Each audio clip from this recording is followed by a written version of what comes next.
Hello बच्चों, इस lecture series में आपका स्वागत है। और ये इस लेक्चर सीरीज का तीसरा लेक्चर है मोशन का। और इस लेक्चर में हम लोग स्पीड और वेलोसिटी एक्सेलरेशन को पढ़ेंगे और इसकी एप्लीकेशन को पढ़ेंगे। ये दूसरा लेक्चर था। इस दूसरे लेक्चर में हमने डिस्टेंस और डिस्प्लेसमेंट को पढ़ा था।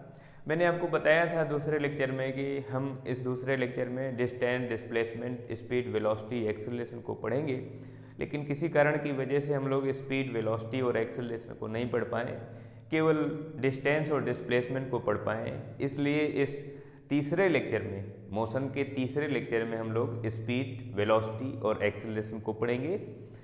इसके साथ इनकी जो एप्लीकेशन है, ग्राफ रिलेशन है, इनको पढ़ेंगे। स्पीड, वेलोसिटी और एक्सेलरेशन। समझते हैं स्पीड क्या है।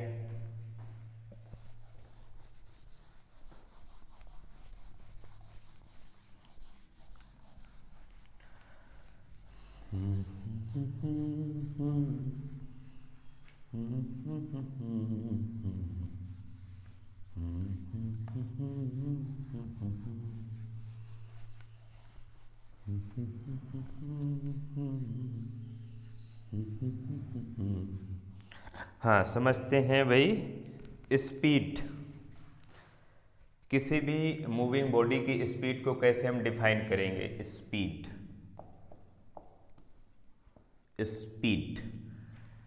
एग्जाम्पल, जैसे मान के चलें कि ये हमारे पास एक पाथ है, सड़क है, रोड है, और इस पर एक कोई वैन इस तरह से ये मूव कर रही है,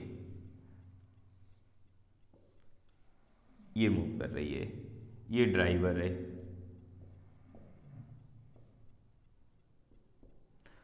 ये मूव कर रही है।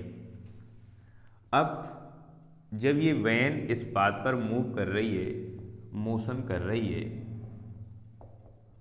तो हम ये देखेंगे कि ये जो वैन है ये कितनी डिस्टेंस को ट्रेवल कर रही है, इसकी ट्रेवलिंग डिस्टेंस क्या है, और कितने टाइम तक ये मोशन करती है, कितने टाइम तक ये ट्रेवल करती है, ट्रेवलिंग कितने टाइम तक करती है। इन दोनों बातों को हम देखेंगे। इस वैन की, इस गाड़ी की जितनी ट्रेवलिंग डिस्टेंस है और जितना ट्रेवलिंग टाइम है, दोनों का जो रेशियो होगा, उस रेशियो को हम इसकी स्पीड कहेंगे। यानी जब स्पीड को हम कैलकुलेट करेंगे, speed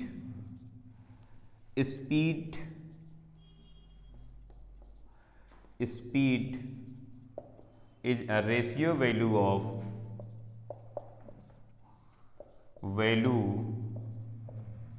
of total distance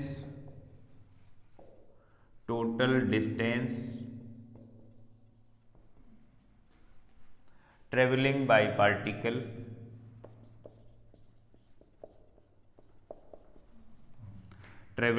particle या बॉडी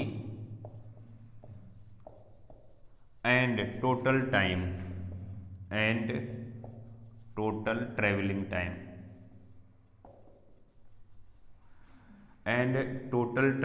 टाइम इस तरह से हम लोग इसे लिखेंगे, ट्रेवलिंग टाइम। और अगर हम स्पीड को लिखेंगे तो speed equal to total distance divide by total time. इसकी यूनिट लिखेंगे metre per second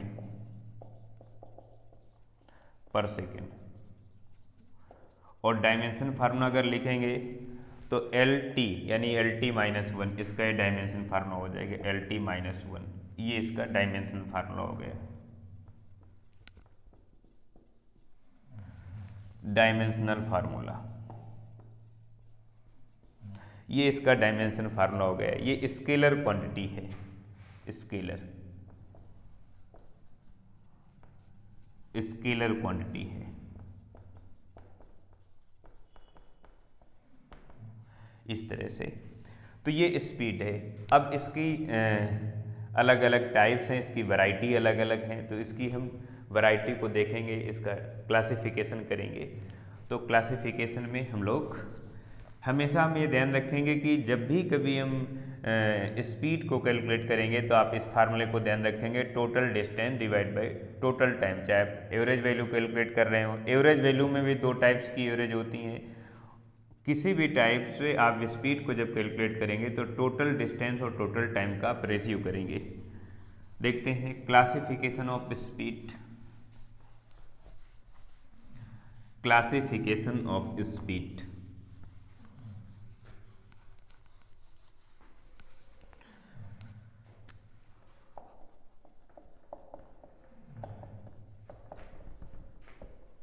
of speed समझते हैं। Number 1, uniform speed. स्पीड, इसे आप कांस्टेंट स्पीड भी कह सकते हैं। कांस्टेंट स्पीड का मतलब है कि अगर कोई बॉडी ड्यूरिंग मोशन के टाइम, जिस टाइम वो मोशन कर रही है उस टाइम अपनी स्पीड को कांस्टेंट रखती है, टाइम के रिस्पेक्ट में अपनी स्पीड को चेंज नहीं करती है, तो हम कहेंगे यूनिफॉर्म स्पीड। और इस टाइप के मोशन को हम यूनिफॉर्म मोशन कहेंगे। Uniform speed mean constant speed. और दूसरा non uniform speed. Non uniform speed mean variable speed. अगर कोई बॉडी ड्यूरिंग मोशन के टाइम अपने स्पीड को चेंज करती है, कभी इंक्रीज होती है कभी डिक्रीज होती है, टाइम के रिस्पेक्ट में चेंज हो रही है। कभी जो स्पीड है 10 मीटर पर सेकेंड है, फिर 8 metre per second, 20 metre per second, 0 metre per second, 0 आ गई, रुक गई, रेस्ट पर आ गई। यानी अगर स्पीड टाइम के रिस्पेक्ट में चेंज हो रही है तो हम उसे नॉन यूनिफॉर्म स्पीड कहेंगे, और बॉडी के इस टाइप के मोशन को नॉन यूनिफॉर्म मोशन कहेंगे। तीसरी बात, instantaneous speed. Instantaneous speed. Instantaneous speed किसी भी बॉडी की प्रेजेंट टाइम में जो स्पीड होती है उसे हम इंस्टेंटेनियस स्पीड कहते हैं। Speed at present time, speed of body at present time,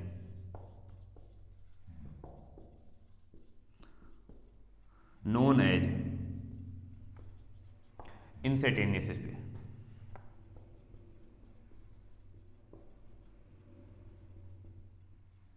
speed known as instantaneous speed। और नंबर 4 लास्ट की, जिसे हम कहते हैं एवरेज स्पीड।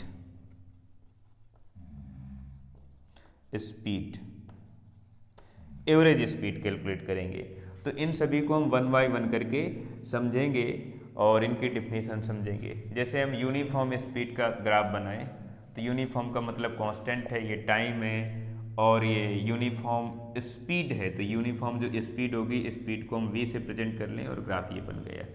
कांस्टेंट है, जितनी स्पीड है वो कांस्टेंट है, टाइम के रेस्पेक्ट में चेंज नहीं हो रही है, no change. Speed is constant with time. Time के साथ, टाइम के रिस्पेक्ट में ये कांस्टेंट है।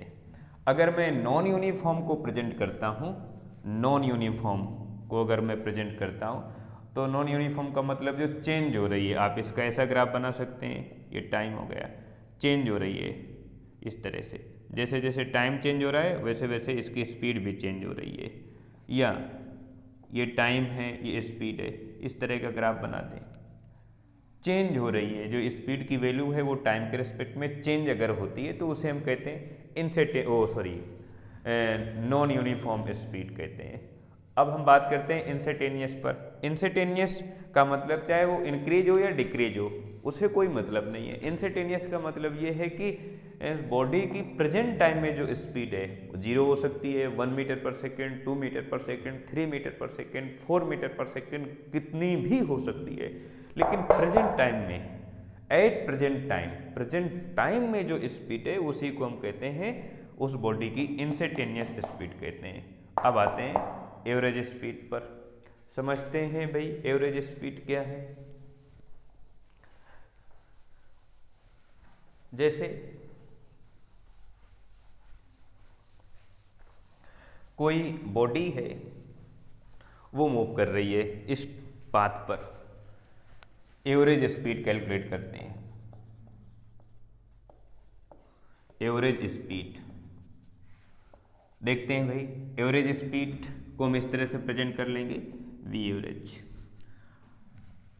ये हमारे पास पाथ है जिस पर कोई भी बॉडी मूव कर रही है। अभी बॉडी यहाँ पर है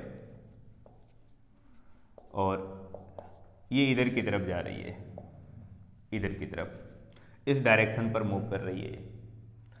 ये पॉइंट ए हुआ, ये पॉइंट बी हुआ। ए से बी तक ये d1 डिस्टेंस ट्रेवल करती है t1 टाइम पर और स्पीड इसकी v1 है। ए से बी तक ये जो वैन है, जो गाड़ी है, वो d1 डिस्टेंस ट्रेवल करेगी t1 टाइम पर और v1 स्पीड से। फिर बी से सी में d2 डिस्टेंस है, t2 टाइम है, v2 स्पीड इसकी है। सी से डी में हालत होगी, d3 डिस्टेंस है, t3 टाइम है और v3 स्पीड है।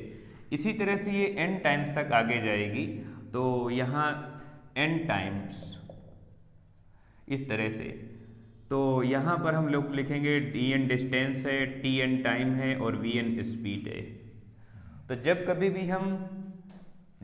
भी हम एवरेज स्पीड को कैलकुलेट करेंगे, तो एवरेज स्पीड कैलकुलेट करने के लिए v average equal to total distance divide by total time. आप ये ध्यान रखेंगे, total distance divide by total time. Total distance हमारे पास है d1 plus d2 plus d3 plus d4 plus dot dot plus dn divide by total time है t1 plus t2 plus t3 plus t4 plus dot dot plus tn। और आप इसे summation करके लिख सकते हैं v average equal summation of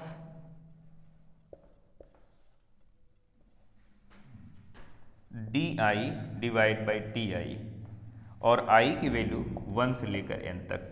इस तरह से आप एवरेज स्पीड को लिख सकते हैं। और अब इसका हम एक न्यूमेरिकल वैल्यू कैलकुलेट करते हैं, इसका एक फार्मूला कैलकुलेट करते हैं कि एवरेज स्पीड किस तरह से हम कैलकुलेट करेंगे। देखते हैं, इसे हम साफ करते हैं। आप इसे लिखें जरा। हाँ भाई, देखो जरा, एवरेज स्पीड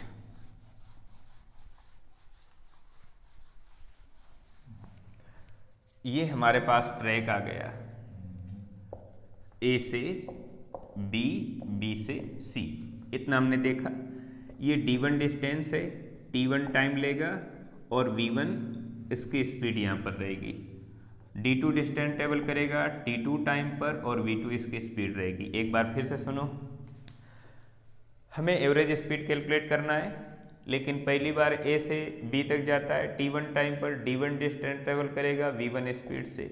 बी से सी के केस में d2 डिस्टेंस ट्रेवल करेगा, t2 टाइम लेगा और v2 इसकी स्पीड रहेगी। ये ध्यान रखना है। अब एवरेज जो स्पीड हम कैलकुलेट करेंगे उसके दो केस आते हैं। Average speed case 1, first case, जब कोई पार्टिकल सेम टाइम पर डिफरेंट डिस्टेंस को ट्रेवल करे। Average speed of body when body travelling distance, body travelled same distance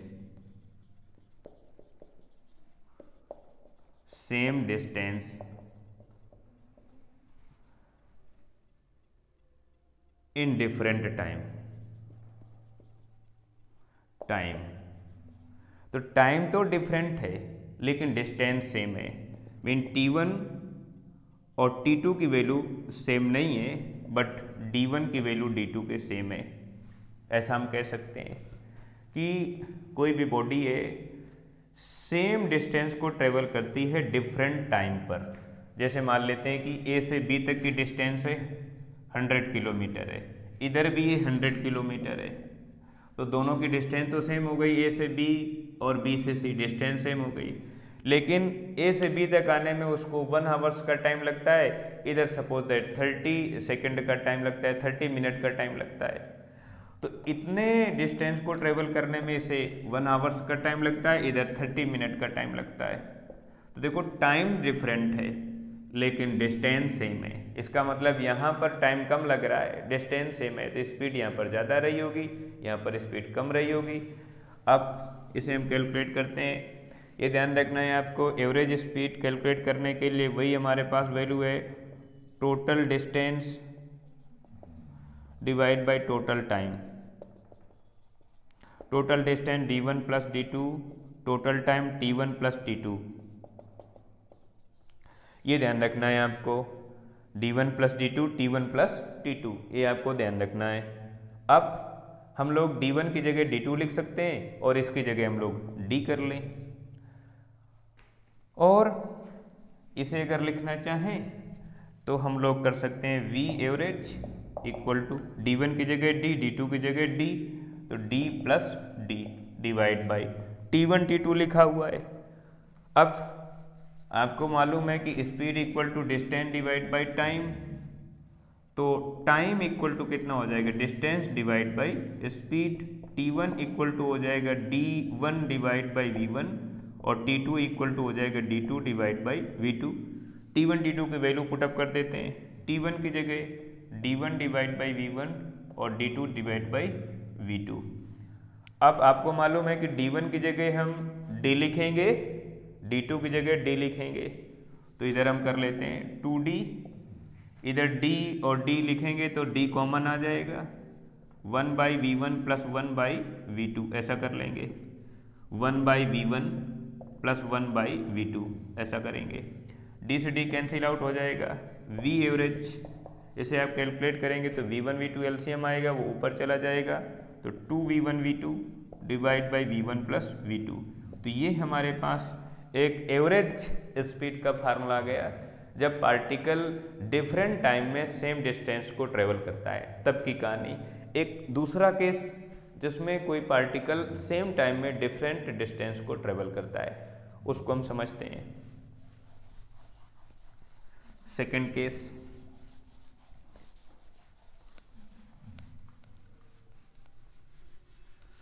second case में हम पढ़ेंगे average speed, case second, average speed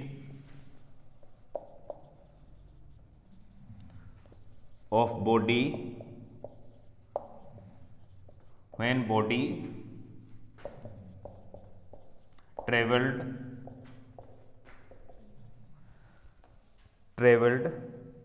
different distance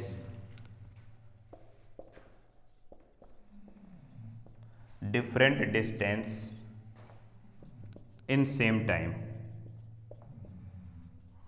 in same time का मतलब ये है भाई कि जो यहाँ पर t1 t2 है ये इक्वल हैं और इसे मैं t के इक्वल कर लेता हूँ, लेकिन इस बार अब डिस्टेंस सेम नहीं है और हम लिखेंगे d1 d2 के इक्वल नहीं, d1 is not equal to d2। इस केस में हम एवरेज स्पीड की वैल्यू कैलकुलेट करेंगे।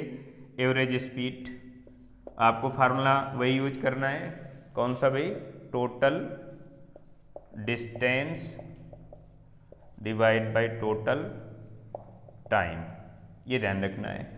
टोटल डिस्टेंस आपके पास है d1 प्लस d2, आप डायग्राम में देख सकते हैं। Total time t1 plus t2, t1 plus t2, ये हो गया। अब आप जो पैरामीटर आपको गिवन है उनको आप यूज कर सकते हैं, d1 d2, d1 की जगह d2 तो लिख नहीं पाएंगे, हाँ ऐसा तो कर सकते हैं कि speed equal to distance divide by time, तो distance equal to speed multiply time, तो d1 equal to v1 t1 और d2 equal to v2 t2, ये पैरामीटर आप यहाँ पर यूज कर सकते हैं। तो एवरेज जो स्पीड है d1 की जगह v1 t1 प्लस d2 की जगह v2 t2 divide by t1 plus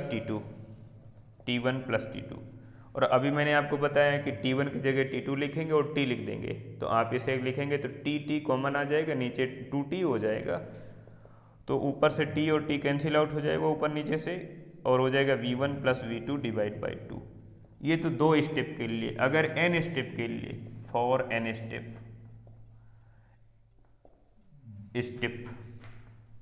for n step,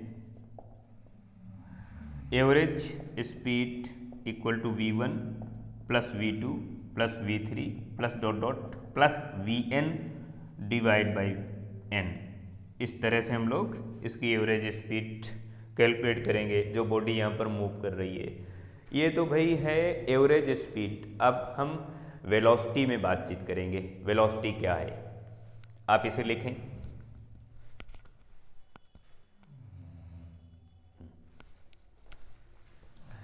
समझते हैं भाई, वेलोसिटी पर चर्चा करते हैं।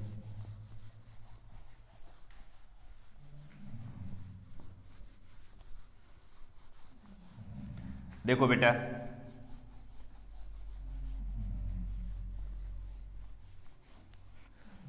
वेलोसिटी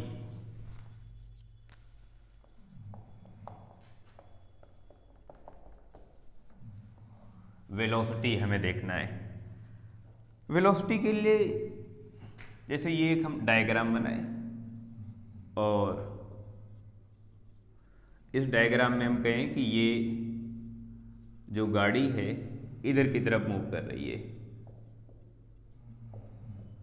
ये ड्राइवर है, ये इनके यात्री हैं, इस गाड़ी के ये यात्री हैं, और ये गाड़ी इधर की तरफ मूव हो रही है, मोशन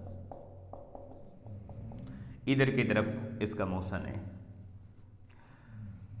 तो जब ये मोशन कर रही है गाड़ी, तो इसमें कुछ डिस्प्लेसमेंट होगा और कुछ टाइम भी होगा कि इतने टाइम में इस गाड़ी ने इतना डिस्प्लेसमेंट को ट्रेवल किया, इतना डिस्टेंस इतना डिस्प्लेसमेंट इसका हुआ।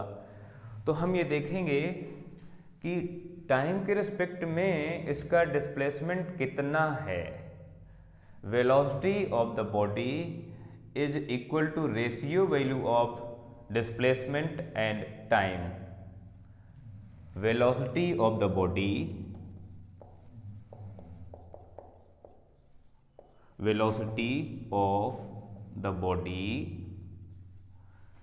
is equal to ratio value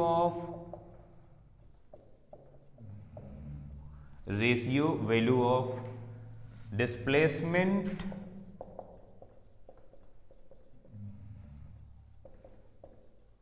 and traveling time and its traveling time।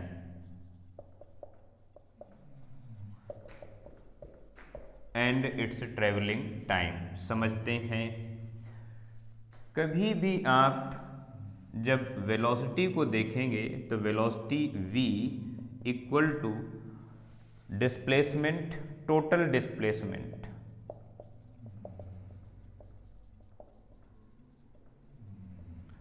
Divide by total time. आप इसे टाइम इंटरवल भी कह सकते हैं। और अगर आप इसकी यूनिट लिखेंगे तो मीटर पर सेकेंड, आप इसे यूनिट लिख सकते हैं इसकी। डायमेंशन फार्मूला लिखेंगे, डायमेंशन फार्मूला इधर हो जाएगा LT-1।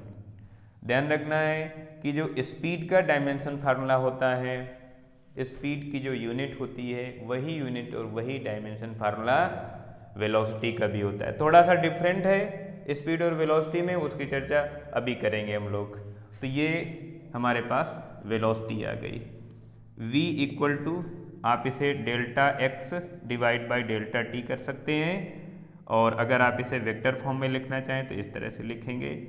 और vector v equal to x2 minus x1, ये पोजीशन है x1 एंड x2, और इधर हो जाएगा t1 माइनस t2 या t2 माइनस t1, ऐसे करेंगे t1 माइनस t2 और t2 माइनस t1। तो ये हमारे पास इस तरह से रिलेशन आ गया। आप चाहें तो इसे ऐसा समझेंगे, जैसे ये हमारे पास x एक्सिस है, y है, z एक्सिस है। कोई पार्टिकल अभी यहाँ पर है, इसके कोऑर्डिनेट x1, y1 और z1 है t1 टाइम पर। ये पार्टिकल पॉइंट A पर है और पॉइंट A पर इस पार्टिकल के इस बॉडी के कोऑर्डिनेट हैं x1, y1, z1 at t1 time and some time after coordinate becomes x2, y2 and z2 at t2 time at B point. Then displacement of the particle state length between A and B. A and B के बीच की जो state length है, इसी length को हम लोग displacement कहेंगे। ये बेटा हो गई वेक्टर r1 और ये वाली वैल्यू हो गई वेक्टर r2, ये r2 हो गई।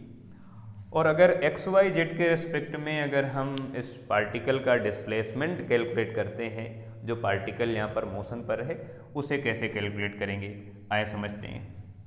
आपको मैंने बेसिक फार्मूला बताया, आप इसे ध्यान रखेंगे इस फार्मूले को, total displacement divide by total time, जब कभी आप वेलोसिटी को कैलकुलेट करेंगे, ये ध्यान रखना है आपको। अब उस केस में हम एक डिस्प्लेसमेंट के साथ वेलोसिटी का फार्मूला लिखेंगे।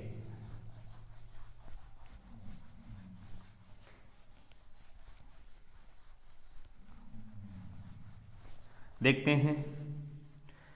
देखो बेटा, आप जब वेलोसिटी लिखेंगे उस केस में velocity equal to displacement divide by time mean delta R, इसमें vector symbol delta R divide by delta T, और इसे आप लिखेंगे vector r2 minus vector r1 divide by t2 minus t1। और अब हम लोग वेक्टर r1 और वेक्टर r2 की वैल्यू को यूज कर सकते हैं। कैसे? वेक्टर r1 अगर आपने ध्यान से देखा तो ये है x1, y1, z1 कोऑर्डिनेट के रिस्पेक्ट में, तो इसे हम लिख सकते हैं x1 i cap plus y1 j cap plus z2 k cap, sorry z1 k cap. इस तरह से i cap, j cap, k cap orthogonal vector हैं, यूनिट वेक्टर होते हैं, इनका मैग्नीट्यूड 1 होता है। तो इस तरह से हमने r1 की वैल्यू लिखी and vector r2 we can write x2 i cap, y2 j cap and z2 k cap and calculate delta r, vector delta r, r2 minus r1, delta r2 minus r1। इस तरह से अब इन दोनों की value put up कर देंगे। Delta r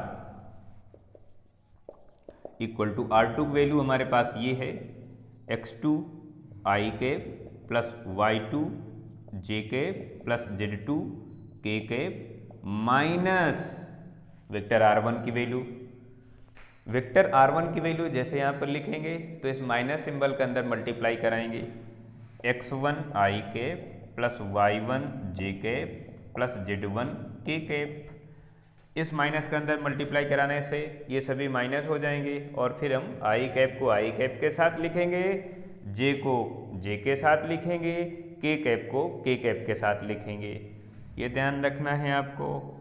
इधर हम लिख सकते हैं i कैप कॉमन ले लेंगे और x2 minus x1 i cap plus, और इधर हम लोग y2 minus y1 j cap लिखेंगे plus z2 minus z1 k cap लिखेंगे।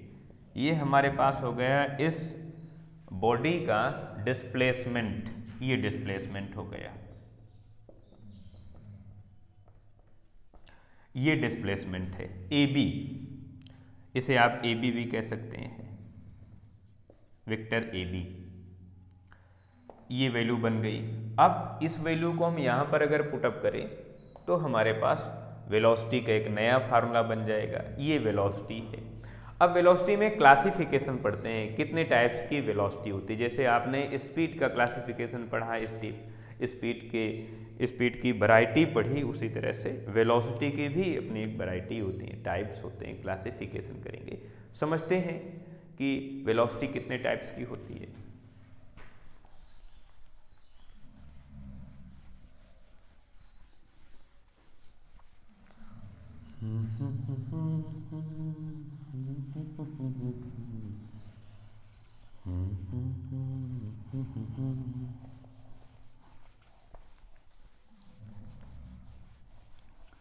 Classification of velocity.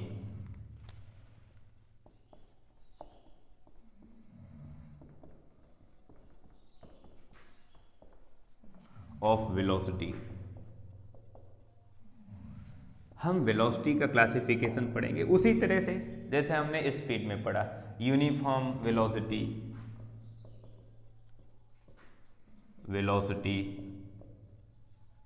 वही यूनिफॉर्म वेलोसिटी है। अगर किसी भी मूविंग बॉडी की वेलोसिटी टाइम के रेस्पेक्ट में कांस्टेंट है तो उसे हम यूनिफॉर्म वेलोसिटी कहेंगे, चेंज नहीं हो रही है टाइम के रिस्पेक्ट में। Non uniform velocity, non uniform velocity mean variable velocity, जो टाइम के रिस्पेक्ट में चेंज हो रही है, इंक्रीज हो या डिक्रीज हो।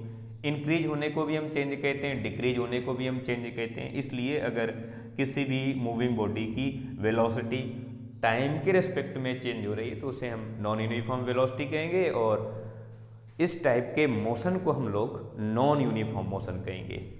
अगला instantaneous velocity.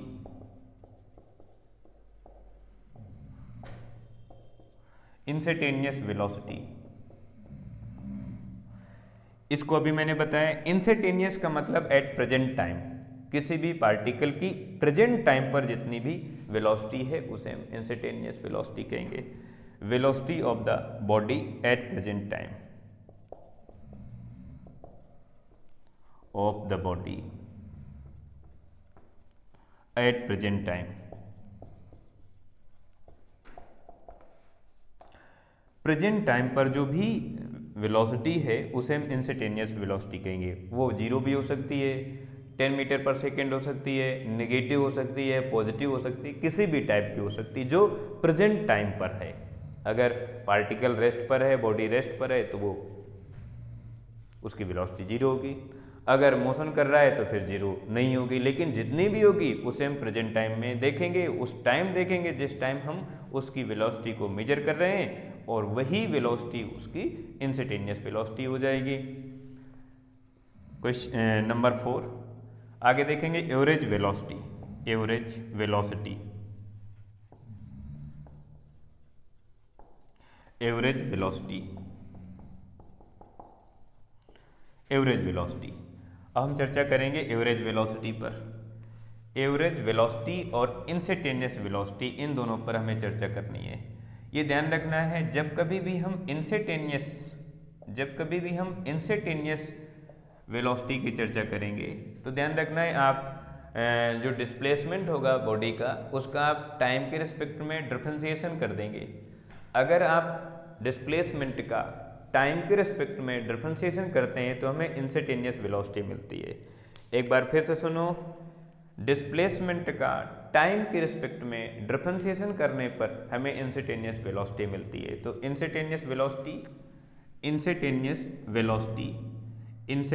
Velocity equal to dx by dt, और वेक्टर सिंबल अगर बनाना चाहें तो इस तरह से बना सकते हैं, या अगर आपके पास डिस्प्लेसमेंट r करके प्रेजेंट आपने किया है तो vector v equal to dr vector divide by dt।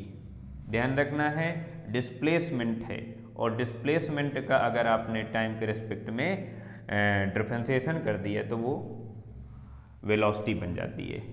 ये x डायरेक्शन का डिस्प्लेसमेंट है तो यहाँ पर आप vx लिख सकते हैं। इसी तरह से vy अगर लिखेंगे तो dy डिवाइड बाई dt करेंगे, और अगर vz लिखेंगे तो लिखेंगे dz divide by dt vector. और अगर आप vector v equal to vx plus v y i cap v y j cap plus v z k cap लिखना चाहें तो आप तीनों को लिख दें। Vector v equal to d x divide by d t i cap plus d y by d t j cap plus d z divide by d t k cap. इस तरह से हमारे पास ये इंस्टेंटेनियस वेलोसिटी आ गई। ध्यान रखना, एक बार फिर से मैं बता देता हूँ, अगर आप डिस्प्लेसमेंट का टाइम के रिस्पेक्ट में डिफरेंशिएशन करेंगे तो हमें इंस्टेंटेनियस वेलोसिटी मिलेगी। अब आते हैं एवरेज पर।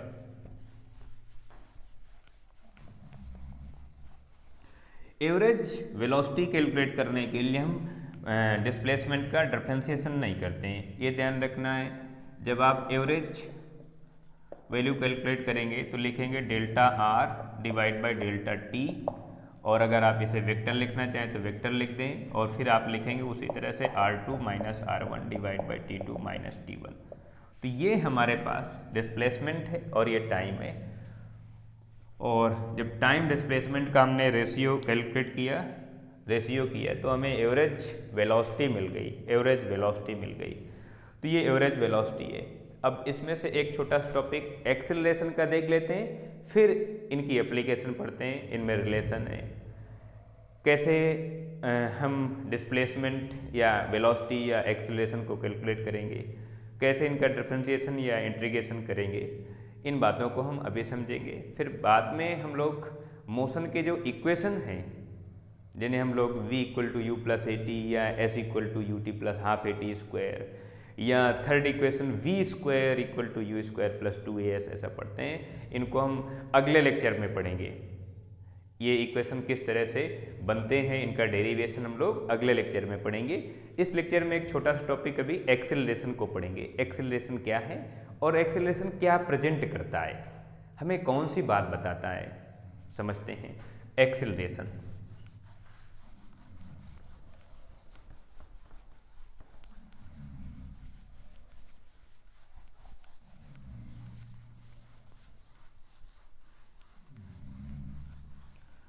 Acceleration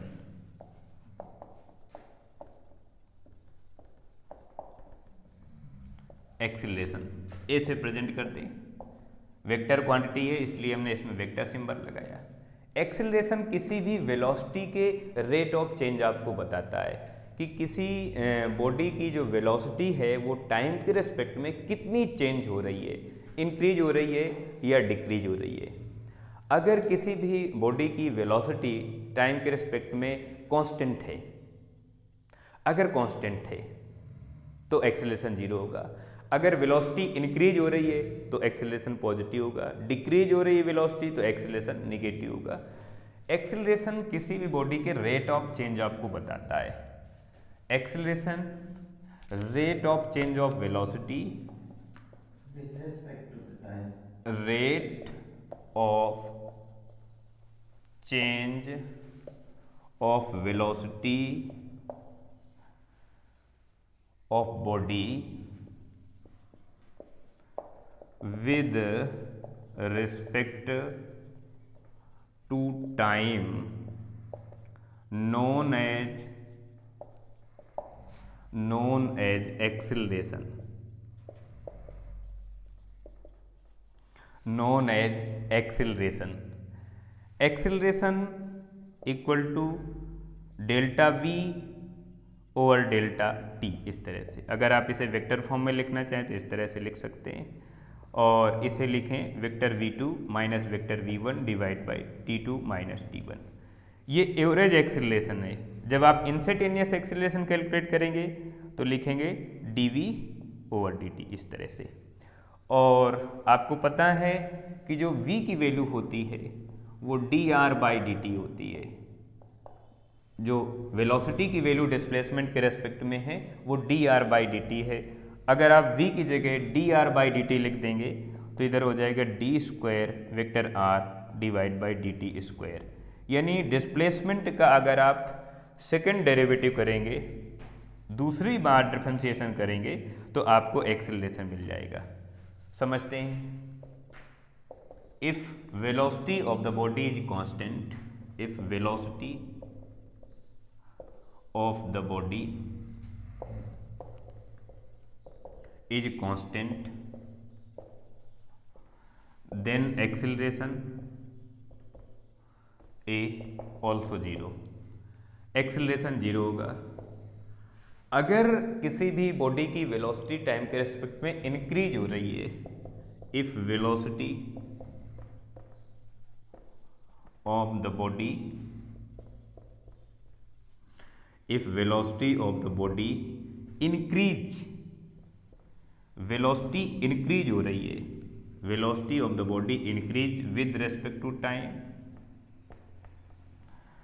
time, then acceleration also positive, ये एक्सेलरेशन पॉजिटिव होगा। और ये ध्यान रखना है, पॉजिटिव एक्सेलरेशन की डायरेक्शन मोशन के अलोंग होती है, और ये एक्सेलरेशन मोशन का सपोर्ट करता है, मोशन की डायरेक्शन में इसकी डायरेक्शन होती है। कब? जब वेलोसिटी टाइम के रेस्पेक्ट में इंक्रीज होगी। तीसरी बात, अगर किसी भी बॉडी या पार्टिकल की वेलोसिटी डिक्रीज हो रही है टाइम के रेस्पेक्ट में, डिक्रीज हो रही है, if velocity of the body decrease, जो वेलोसिटी है वो डिक्रीज हो रही है टाइम के रेस्पेक्ट में, डिक्रीज हो रही है, तो एक्सेलरेशन निगेटिव होगा, निगेटिव एक्सेलरेशन होगा। और निगेटिव एक्सेलरेशन को रिटार्डेशन कहते हैं।